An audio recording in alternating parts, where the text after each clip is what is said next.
So, as we all know, there are always curses in other sports like the NBA, the NFL, hockey, all those sports. But have we ever talked about MLB curses? How is everybody doing today? It's Sports All back to another video. Today, I'm going to talk about MLB curses that will give you chills. Before I start, though, make sure to subscribe and hit the bell and leave a like on this video. But without further ado, let's get into it.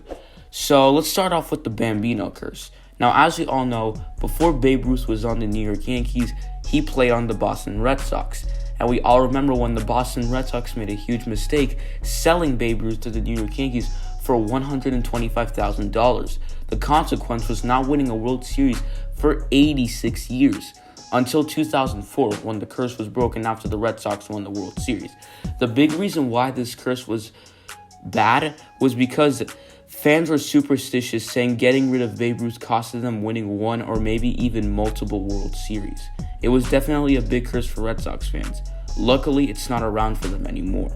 The next curse that I'll be talking about is called the curse of the Billy Goats. This one takes us back to Game 4 of the 1945 World Series. The Chicago Cubs were at home playing against the Detroit Tigers. And one of the fans in the stadium was the owner of a sports bar named Billy Goat Tavern. The man's name was William Cianis. William had a pet goat named Murphy, and Murphy was seriously bothering other fans at the game on purpose. Because Murphy was bothering everyone, William and Murphy would have to leave Wrigley Field, and William would say, quote, "Them Cubs, they ain't gonna win no more." Not only did the Chicago Cubs lose the World Series that year, but for the next 71 years, the Cubs wouldn't win another World Series until 2016. Technically, it was 108 years, but because this was in 1945, it was 71. And a lot of people say that what William Cianis said was the reason why the Cubs were not able to win a World Series for so long. Imagine if Cianis would have never said that. Now, obviously, this is just a theory, but I'm just saying, imagine if William Cianis would have never said that. Could the Cubs have won a World Series? Or is this curse actually real or not? Anyways, let's move on to the next curse, as this curse is called the curse of Rocky Colavito. Let me first tell you who Rocky Colavito was. Rocky Colavito played on the Cleveland Indians and was easily their best hitter, as he won Rookie of the Year and multiple MVPs. He lasted with the Indians from 1955 to 1959. But then 1960 came, when the Indians decided to trade him to the Detroit Tigers for Harvey Quinn. The trade would be a win for the Tigers, but for the Indians, not so much. Harvey Quinn wasn't a bad baseball player. He actually had some pretty good years. He was a player who hit for average, but comparing him to Colavito, a man who would hit at least 20 home runs a season, other years he'd have 40, I think we all know who to go with here. But after doing that trade, the Indians would proceed to make a bunch of other trades, signings that were huge mistakes. For example, one of them was trading away Mudcat Grant to the Minnesota Twins for Lee Stange and George Banks. When Mudcat Grant played with the Indians, he wasn't a great pitcher. He was decent, but when he went to Minnesota, there were some years where he was the best pitcher in baseball. He played like it, and he would help the Twins win the pennant. But for the Indians, they would never win a World Series after acquiring those players. The curse is still around today, and it won't end until the Indians win a World Series. And they better hope they win one before they beat the Chicago Cubs record, because that will be embarrassing. Now, let's move on to one that I'm not going to like too much, because it's about my favorite team, the San Francisco Giants. Back when the Giants played in New York, they had a player on their team named Eddie Grant. Grant wasn't an incredible baseball player, but was still a part of a team and that's what mattered. Sadly, in 1918, Grant would pass away due to fighting in World War I.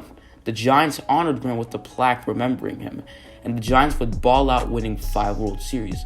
But then, the Giants would move to San Francisco in 1958, and this is where the curse would strike. The Giants ended up making the World Series 3 times, but would lose every time. 2 of them were in the Game 7. The curse would last for 50 years, until 2010, when the Giants ended up defeating the Texas Rangers. They would proceed to win another one in 2012 against the Detroit Tigers, then another one in 2014 against the Kansas City Royals. But a lot of people said that one of the main reasons why the Giants were on a World Series drought was because of Eddie Grant. Now, the last curse I'll be talking about is the curse of Shoeless Joe Jackson. You guys have probably heard of Shoeless Joe Jackson. This curse takes us back. This curse lasted from 1919 to 2005. And this curse really has to do with something called the Black Sox scandal. Let me first tell you what the Black Sox scandal was. This story takes place in the 1919 World Series against the Chicago White Sox and the Cincinnati Reds. The White Sox would end up losing the World Series, and it was told that they lost on purpose. There were 8 players who purposely lost in exchange of money. And back then, they were given $10,000. And one of those players was Shoeless Joe Jackson. Because of that, those 8 players would get suspended. And people say that that's why Shoeless Joe Jackson isn't a Hall of Famer. A lot of people said he should be, and I'm one of them. But people say because of what he did with the Black Sox scandal, he's no longer going to be a Hall of Famer, which really sucks. But this would last for a while, where the White Sox just couldn't win the World Series. They were still contenders after the scandal, but just weren't good enough to win it all. And it wouldn't take until 2005 when the White Sox finally won the World Series and breaking this horrible curse. I want you guys to let me know down in the comments if you have any curses to tell me, and if you want me to do a part 2 on this. That is going to be for today's video. Thanks for watching. I hope you enjoyed. Make sure to leave a like, subscribe if you're new, and I will see you all next time. I'm out.